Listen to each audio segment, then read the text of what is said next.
हमारे ऋषि मुनियों का कहना है कि आप चाहें तो हवा में तैर सकते हैं, पानी पर चल सकते हैं, पूरी दुनिया जीत सकते हैं, लेकिन अपने मन की चाल समझना इन सब कामों से कठिन काम होता है।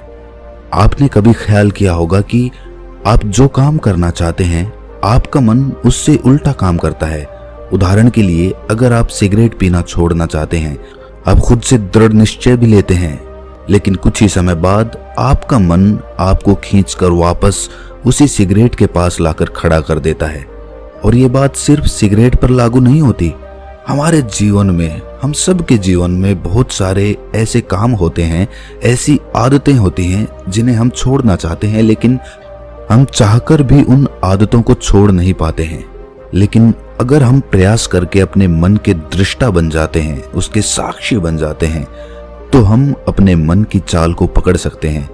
और अगर एक बार हमें अपने मन की चाल पकड़ में आ जाए तो फिर हम कोई भी आदत छोड़ सकते हैं, या फिर इसके उलट कोई भी आदत अपना सकते हैं, जैसे कि ब्रह्म मुहूर्त में उठने की, या फिर कोई भी ऐसा काम जिसे करने में हमें आलस्य आता है, क्योंकि हमारी आदतों के पीछे मूलभूत बिंदु हमारा मन ही होता है और हम उसे ही नजरअंदाज करके चलते रहते हैं और बाद में पछताने के सिवाय हमारे पास कोई चारा नहीं बचता।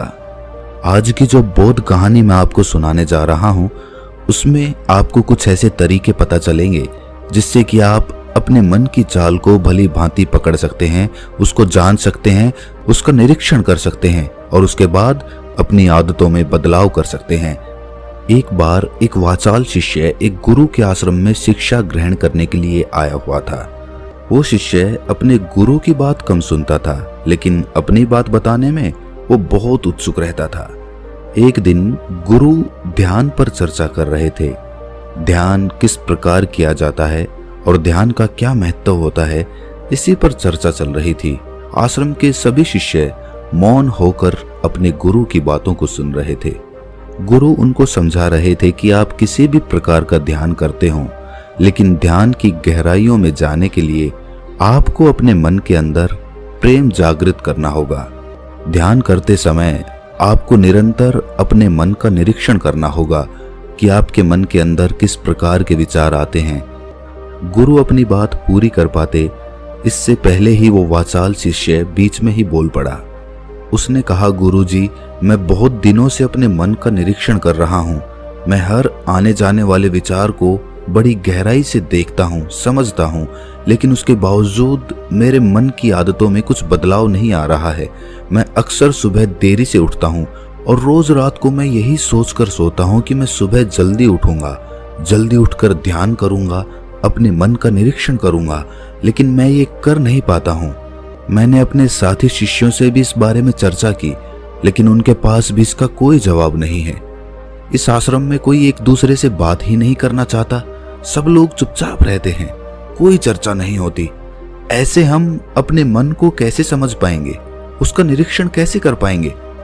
जब तक हम अपने मन के विचारों का, अपने मन की आदतों का एक दूसरे के सामने जिक्र नहीं करेंगे, उसकी चर्चा नहीं करेंगे, उस पर बहस नहीं करेंगे, तब तक हम चुप रहकर अपने मन को कैसे समझ पाएंगे? कृपया करके इन सभी शिष्यों को समझाने की कृपा करें कि कम से कम एक दूसरे से अपने मन की बात साझा तो करें। उनके मन में क्या विचार चलते हैं, ध्यान में उनके अंदर क्या बदलाव आता है, वो क्या महसूस करते हैं ध्यान करते वक्त। कम से कम आश्रम में इन बातों की तो चर्चा होनी चाहिए। गुरु ने उस वाचाल शिष्य से पूछा कि तुम दूसरों के मन की बात क्यों जानना चाहते हो? उससे तुम्हारा क्या फायदा होगा? क्या तुम्हें आत्मनिरीक्षण करने के लिए दूसरे के मन के विचार जानना जरूरी है? उनके मन में क्या चलता है, इससे तुम्हारा क्या फायदा होगा? क्या तुम मुझे इस बात का उत्तर दे सकते हो? वाचाल शिष्य ने अपने गुरु से इस प्रकार के उत्तर की अपेक्षा नहीं की थी। उसने सोचा कि बात तो गुरुजी ठीक कह रहे हैं, इससे मेरा क्या फायदा होगा? अगर मैं दूसरे के मन की बात जान भी लूंगा या फिर दूसरों के सामने अपने मन की बात बता भी दूंगा, तो उससे मेरा क्या फायदा होगा? क्या मैं अपने मन को समझ पाऊंगा? वो वाचाल शिष्य अपने ही द्वारा किए गए प्रश्न में उलझ चुका था। उसके पास इसका कोई उत्तर नहीं था, लेकिन फिर भी उसने दूसरे शिष्यों के सामने अपनी बात को ऊंचा दिखाने के लिए गुरुजी से कहा कि गुरुजी, अगर हमें ये पता चल जाएगा कि दूसरे के मन में क्या विचार चलते हैं और उन विचारों का वो ध्यान में जाकर किस प्रकार निरीक्षण करते हैं, तो इससे तो हमें भी ध्यान लगाने में आसानी रहेगी। हम भी अपने ध्यान में उसी प्रकार अपने विचारों का निरीक्षण कर पाएंगे, अपने मन को समझ पाएंगे।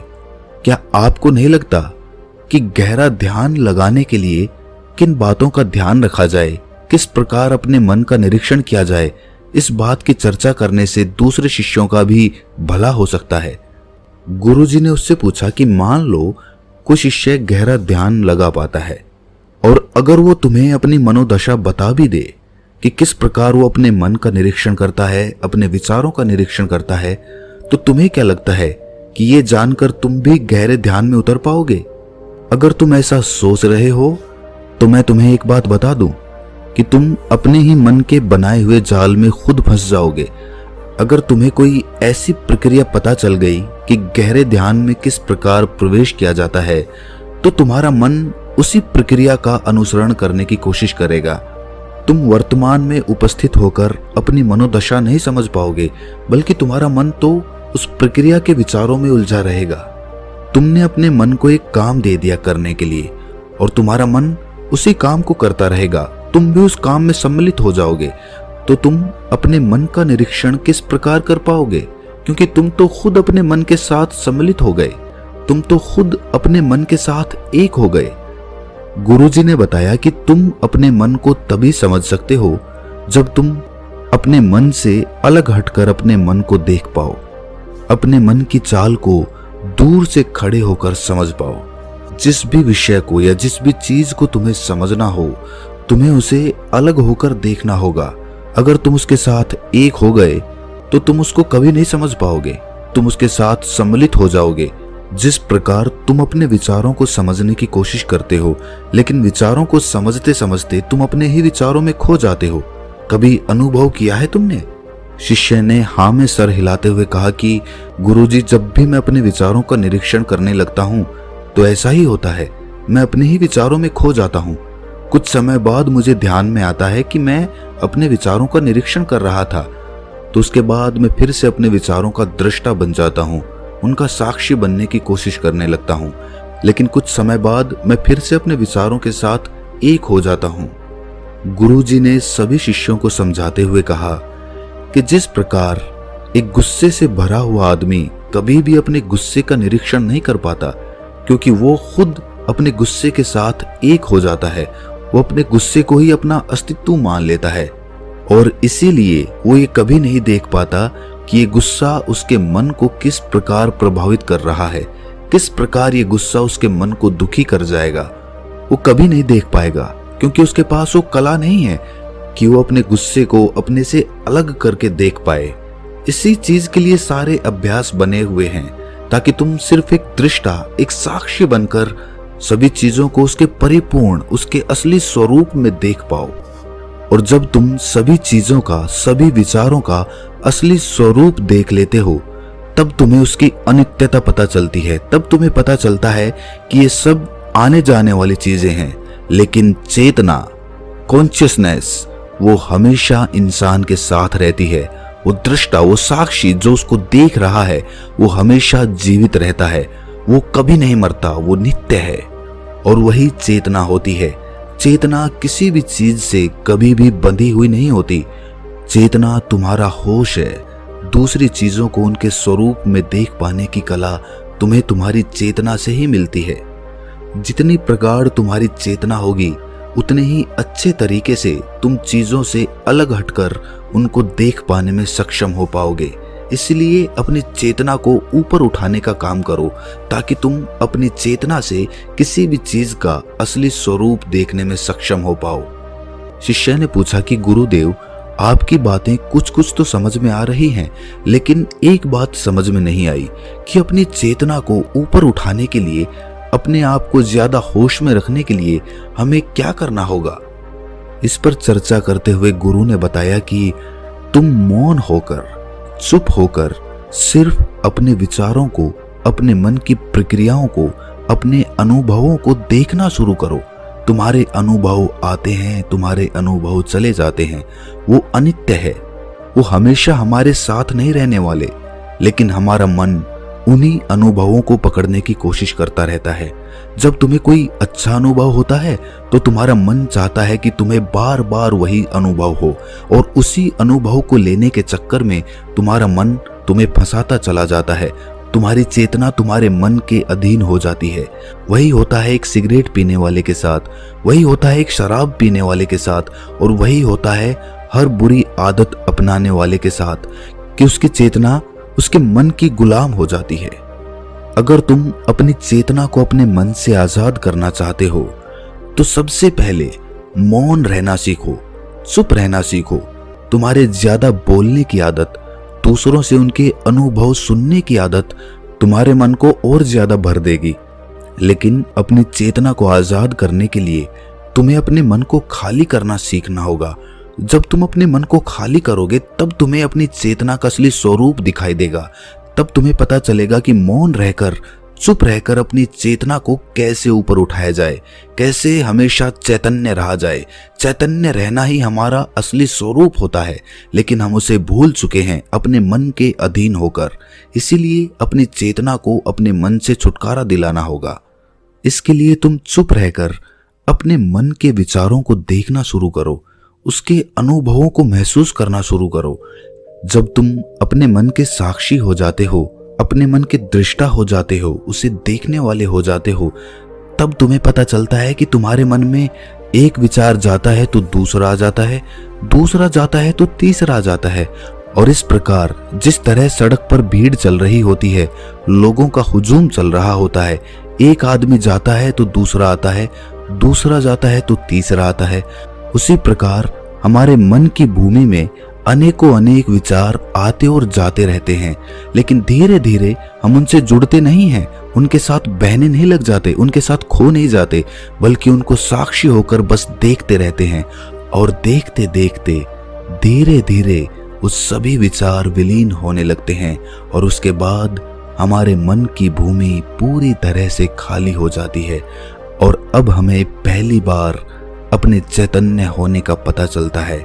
हमें पता चलता है कि हमारी चेतना ही हमारा असली आनंद है, वही हमारा स्वरूप है।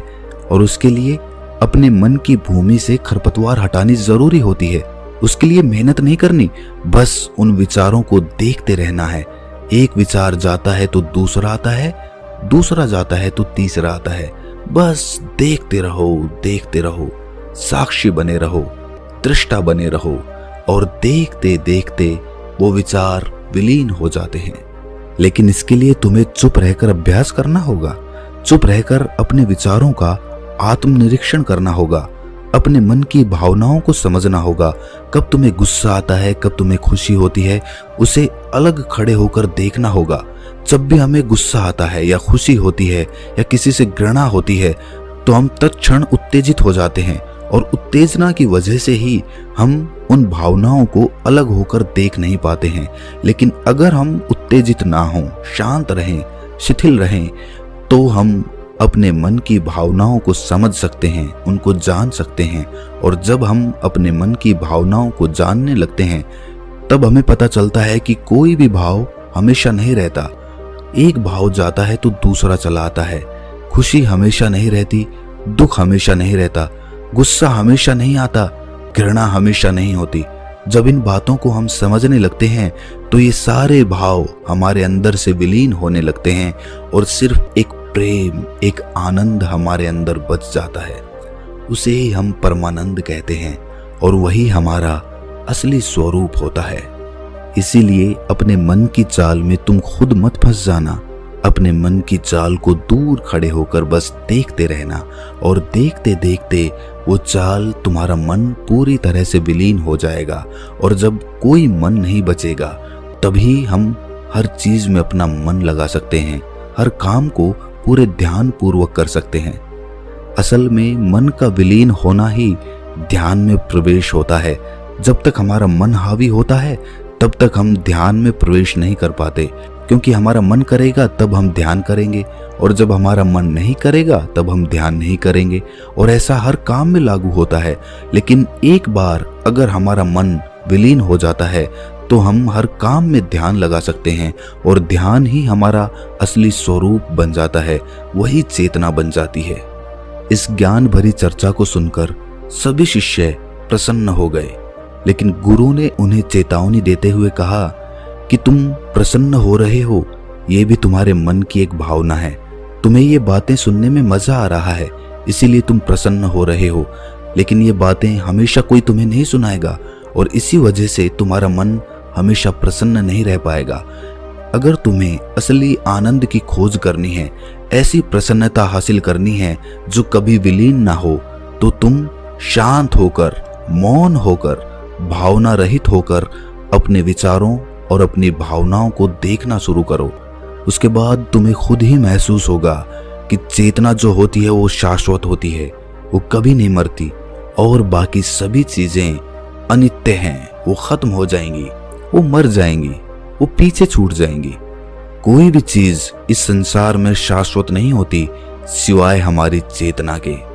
जब हमारे प्राण छूटते हैं तो हमारे शरीर से सबसे पहले हमारी चेतना ही निकलती है, इसीलिए चेतना कभी नहीं मरती। गुरु ने सभी को निर्देश देते हुए कहा कि आज हम मौन रहकर अपने मन के विचारों और उसकी भावनाओं पर ध्यान लगाएंगे, उसके साथ सम्मिलित नहीं होंगे, बस उसे दूर से खड़े होकर देखते रहेंगे।